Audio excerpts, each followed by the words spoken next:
ഇന്ന് നമ്മുടെ സംസ്ഥാന നേതൃയോഗം കഴിഞ്ഞതിന് ശേഷം മാധ്യമപ്രവർത്തകരോട് സംസാരിക്കാൻ വേണ്ടിയിട്ട് ഇവിടെ എത്തിയിട്ടുള്ളത് പാർട്ടിയുടെ സംസ്ഥാന general secretary Shri MD Ramesh അവர்களാണ്. ഒപ്പം മറ്റൊരു ജനറൽ സെക്രട്ടറി അഡ്വക്കേറ്റ് S സുരേഷും ഈ പത്രസമ്മേളനത്തിൽ പങ്കെടുക്കുന്നു. നിയമസഭാ തെരഞ്ഞെടുപ്പിന്റെ ഫലം പൂർത്തിയായതിനു ശേഷം സംസ്ഥാന നേതൃയോഗം ഇന്നലെയും ഇന്നുമായി ചേർന്നിരുന്നു. ഇന്നലെ സംസ്ഥാന കോർ ഗ്രൂപ്പിന്റെ മീറ്റിംഗ്, ഇന്ന് സംസ്ഥാന ഭാരവാഹികളുടെയും ജില്ലാ അധ്യക്ഷന്മാരുടെയും യോഗമാണ് ചേർന്നത്. തെരഞ്ഞെടുപ്പ് ഫലത്തെ സംബന്ധിച്ച് വിശദമായിട്ടുള്ള വിലയിരുത്തൽ ഇന്നലെയും ഇന്നും ചേർന്നിട്ടുള്ള യോഗങ്ങളിൽ ഉണ്ടായിരുന്നു. ഓരോ ജില്ലയുടെയും തെരഞ്ഞെടുപ്പ് ഫലത്തെ സംബന്ധിച്ചുള്ള റിപ്പോർട്ടുകൾ ജില്ലാ അധ്യക്ഷന്മാർ അവതരിപ്പിക്കുകയുണ്ടായി. അതിന്റെ അടിസ്ഥാനത്തിൽ തുടർ പരിപാടികളെക്കുറിച്ചും ഇന്നത്തെ യോഗത്തിൽ തീരുമാനം എടുക്കുകയുണ്ടായി. ഈ തെരഞ്ഞെടുപ്പ് ഫലം കേരളത്തിന്റെ രാഷ്ട്രീയ രംഗത്ത് ഗുണപരമായിട്ടുള്ള മാറ്റമുണ്ടാക്കാൻ സാധിക്കുന്ന സൂചനകൾ നൽകിയിട്ടുള്ള ഒരു തെരഞ്ഞെടുപ്പാണ്. കേരള പിറവിക്ക് ശേഷം നമ്മുടെ സംസ്ഥാനത്തിന്റെ പൊതുവായിട്ടുള്ളൊരു വിശ്വാസം എന്നുള്ളത് രണ്ട് മുന്നണികൾക്ക് മാത്രമേ കേരളത്തെ നയിക്കാൻ കഴിയുകയുള്ളൂ എന്നുള്ളതായിരുന്നു. ഒന്നുകിൽ LDF അല്ലെങ്കിൽ UDF എന്നുള്ളതായിരുന്നു പരമ്പരാഗതമായിട്ടുള്ള നമ്മുടെ ഒരു വിശ്വാസം. ആ വിശ്വാസത്തിന്റെ പുറത്ത് മറ്റൊരു രാഷ്ട്രീയ മുന്നണിക്ക് പ്രസക്തിയില്ല എന്ന് ബോധപൂർവം ഒരു നെറേറ്റീവ് ഉണ്ടാക്കാൻ വേണ്ടിയിട്ടുള്ള ശ്രമം എല്ലാ കാലത്തും കേരളത്തിൽ ഉണ്ടായിട്ടുണ്ടായിരുന്നു. അതിനെ മറികടക്കാൻ ഈ പ്രാവശ്യം സാധിച്ചു എന്നുള്ളത് ഒരു വലിയ നേട്ടമായി ഞങ്ങൾ കാണുകയാണ്.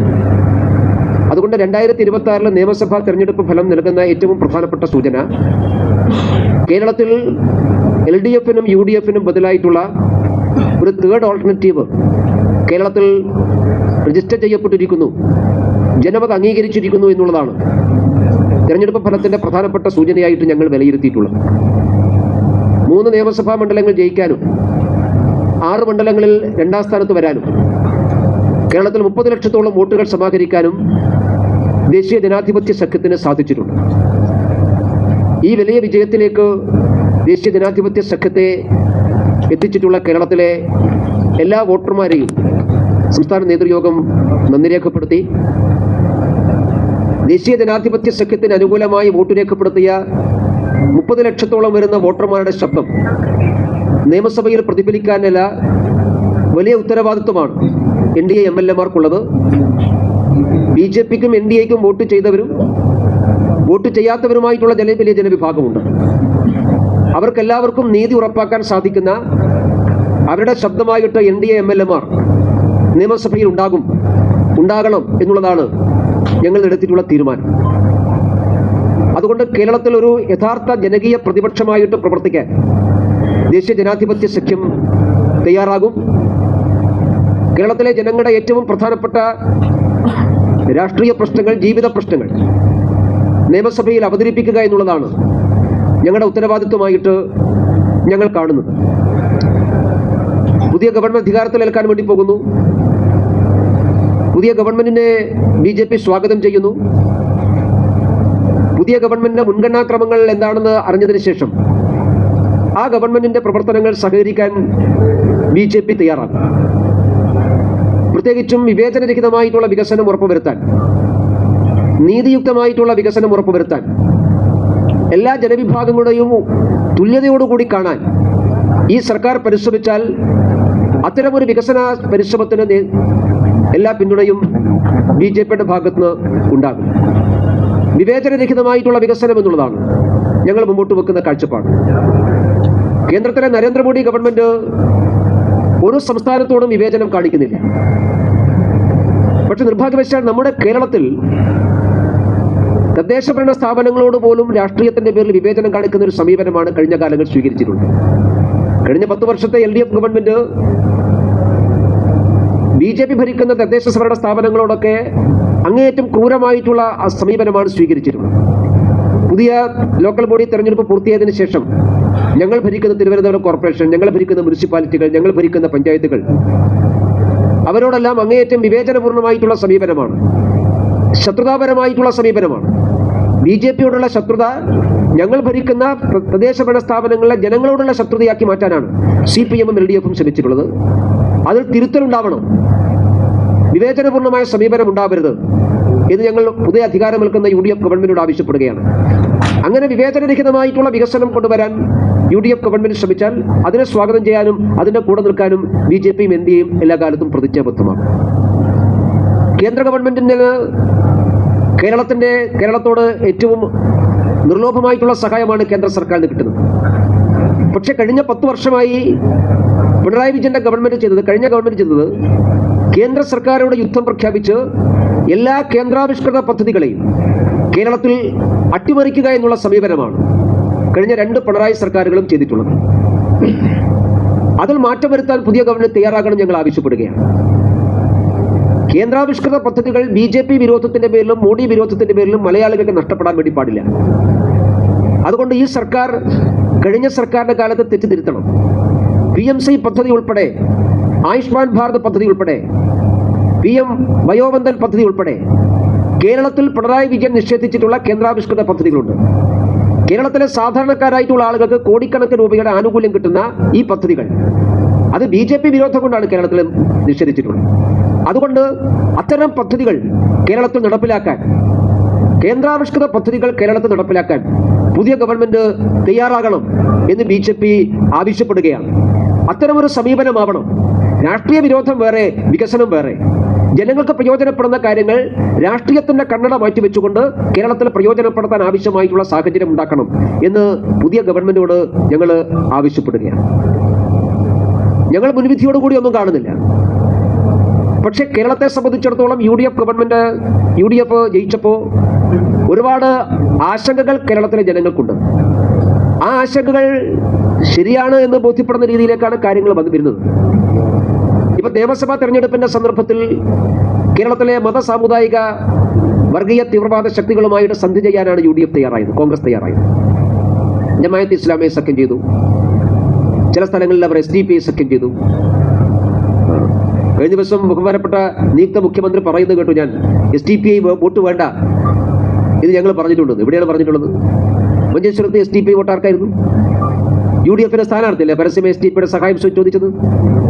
അന്നത്തെ പ്രതിപക്ഷ നേതാവ് ഇന്നത്തെ നിയുക്ത മുഖ്യമന്ത്രി ഇത് കണ്ടില്ലേ?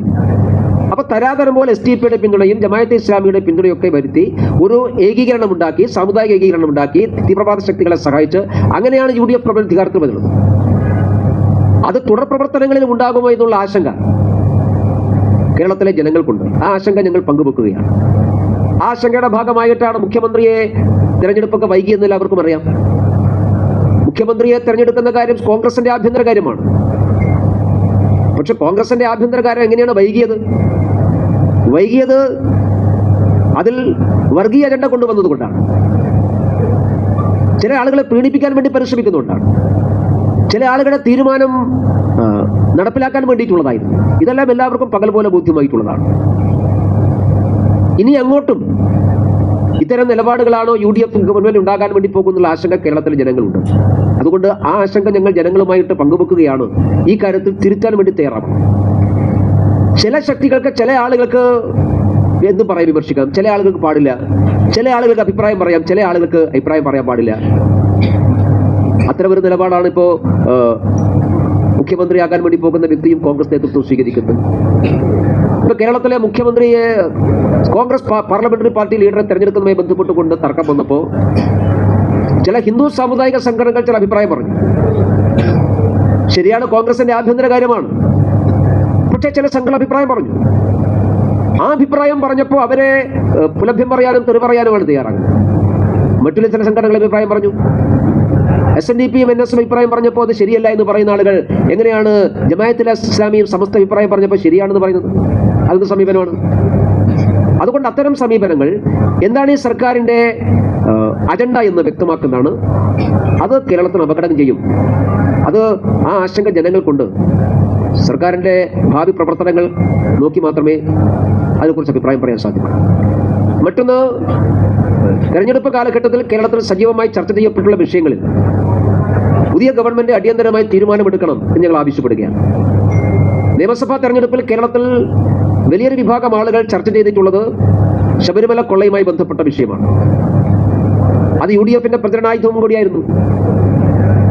പുതിയ ഗവൺമെന്റ് ആദ്യം എടുക്കേണ്ട തീരുമാനം ശബരിമല കൊള്ളയുമായി ബന്ധപ്പെട്ടുകൊണ്ട് CBI അന്വേഷണം ആവശ്യപ്പെടുക എന്നുള്ളതായിരിക്കണമെന്ന് ഞങ്ങൾ ആവശ്യപ്പെടുന്നു. UDF-ഉം കോൺഗ്രസും ശബരിമല വിഷയത്തിൽ ഉയർത്തിയിട്ടുള്ള കാര്യങ്ങൾ സത്യസന്ധമോ ആത്മാർത്ഥമാണോ എന്ന് തെളിയിക്കപ്പെടേണ്ടതാണ്.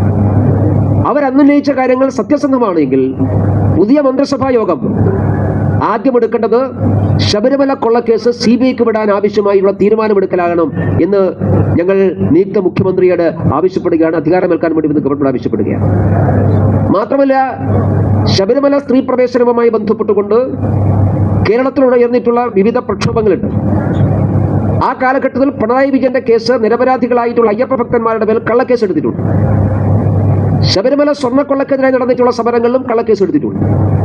അതുകൊണ്ട് ശബരിമലയിലെ ഒന്നാം പ്രക്ഷോഭകാലത്തും രണ്ടാം പ്രക്ഷോഭകാലത്തും സ്ത്രീ പ്രവേശന വിഷയത്തിലും സ്വർണ്ണക്കൊള്ളയുടെ വിഷയത്തിലും കേരളത്തിൽ ജനകീയ സമരങ്ങൾക്ക് നേതൃത്വം കൊടുത്ത അയ്യപ്പ ഭക്തരായിട്ടുള്ള ശബരിമല വിശ്വാസികളുടെ നേരെ പിണറായി വിജയന്റെ ഗവൺമെന്റ് എടുത്തുള്ള എല്ലാ കള്ളക്കേസുകളും പിൻവലിക്കാൻ പുതിയ ഗവൺമെന്റ് തയ്യാറാകണമെന്ന് കൂടി ഞങ്ങൾ ആവശ്യപ്പെടുകയാണ്. ശബരിമല വിഷയത്തിൽ UDF-നും കോൺഗ്രസിനും എന്തെങ്കിലും ആത്മാർത്ഥതയുണ്ടെങ്കിൽ അവർ ആത്മാർത്ഥ തെളിയിക്കേണ്ടത് ഈ തീരുമാനമെടുത്തുകൊണ്ടാണ്. അതുകൂടി ഞങ്ങൾ പുതിയ അധികാരമേൽക്കണമെന്ന് സംസ്ഥാന സർക്കാരിനോട് ആവശ്യപ്പെടുകയാണ്. നിയുക്ത മുഖ്യമന്ത്രിയോടും ഞങ്ങൾ ആവശ്യപ്പെടുകയാണ്. ഏതായാലും ഈ പ്രശ്നങ്ങളെല്ലാം നിയമസഭയിൽ കൊണ്ടുവരാൻ ഞങ്ങൾ പരിശ്രമിക്കും. ഈ പ്രശ്നങ്ങൾ ഉയർത്തിപ്പിടിച്ചുകൊണ്ട് സഭക്കകത്തും പുറത്തും BJP-യുടെയും NDA-യുടെയും നേതൃത്വത്തിലുള്ള പ്രക്ഷോഭത്തിന് ഞങ്ങൾ നേതൃത്വം കൊടുക്കും. യഥാർത്ഥ ജനകീയ പ്രതിപക്ഷമായിട്ട് നിയമസഭയിൽ ഞങ്ങൾ ഉണ്ടാകും. കേരളത്തിന്റെ വികസനത്തെ സംബന്ധിച്ചിടത്തോളമുള്ള ഒരു രാഷ്ട്രീയ അജണ്ട മുമ്പോട്ട് വെച്ചുകൊണ്ട് ഞങ്ങൾ മുന്നോട്ട് പോകണമെന്നാണ് ആഗ്രഹിക്കുന്നത്. അതിനൊരു കോപ്പി എല്ലാവർക്കും തരാം. ഒന്ന്, കേരളത്തിന്റെ സാമ്പത്തിക സ്ഥിതി, കേരളത്തിലെ അഴിമതിരഹിതമായിട്ടുള്ള ഭരണകൂടം, വിവേചനമില്ലാത്ത വികസനം, എല്ലാവർക്കും തുല്യനീതി, ഇങ്ങനെയുള്ള പ്രധാനപ്പെട്ട ചില വിഷയങ്ങൾ ഞങ്ങൾ മുമ്പോട്ട് വെക്കുന്നു. ഒരു ലഹരി വിമുക്ത സമൂഹം കേരളത്തിൽ സൃഷ്ടിക്കണം എന്ന് ഞങ്ങൾ ആഗ്രഹിക്കുന്നു. അതിനാവശ്യമായ ക്യാമ്പയിനും ഉണ്ടാവണം. വിദ്യാഭ്യാസ രംഗത്ത് വലിയ മാറ്റമുണ്ടാവണം. രാജ്യത്തിലെ ഏറ്റവും കഴിവുള്ള വിദ്യാഭ്യാസ സ്ഥാപനങ്ങൾ കേരളത്തിൽ കൊണ്ടുവരാൻ വേണ്ടിയിട്ടുള്ള പരിശ്രമം ഉണ്ടാകണം. അതുപോലെ തന്നെ കേരളത്തിൽ ഈ ചില മതവിഭാഗങ്ങൾക്ക് സംവരണം കൊടുക്കണമെന്നുള്ള ആവശ്യം ഉയർന്നു വന്നിട്ടുണ്ട്. സംവരണം എന്നുള്ളത് ഹിന്ദു സമൂഹത്തിലെ ഏറ്റവും പിന്നോക്കമായിട്ടുള്ള ജനവിഭാഗങ്ങൾക്ക് ജാതി അടിസ്ഥാനത്തിലാണ്. ഭരണഘടന ഉറപ്പു നൽകുന്നത് ജാതി സംവരണമാണ്. OBC വിഭാഗത്തിന് അർഹതപ്പെട്ട സംവരണം തട്ടിയെടുക്കാൻ വേണ്ടിയുള്ള പിൻവാതിൽ ശ്രമമൊക്കെ കേരളത്തിൽ ആരംഭിച്ചിട്ടുണ്ട്. അത്തരം പരിശ്രമങ്ങൾ അംഗീകരിച്ചു കൊടുക്കാൻ വേണ്ടി സാധിക്കില്ല. അതുകൊണ്ട് സംവരണം അട്ടിമറിക്കാൻ വേണ്ടിയിട്ടുള്ള പരിശ്രമത്തിനെതിരായിട്ടുള്ള നിലപാടും ഞങ്ങൾ സ്വീകരിക്കും. അങ്ങനെയുള്ള ഒരു 11 അജണ്ട മുമ്പോട്ട് വെച്ചുകൊണ്ടുള്ള ഒരു ക്യാമ്പയിനിങ്ങിനും രാഷ്ട്രീയ നിലപാട് സ്വീകരിക്കാനുമാണ് ഇന്നത്തെ യോഗം പ്രധാനമായിട്ട് തീരുമാനമെടുത്തിട്ടുള്ളത്.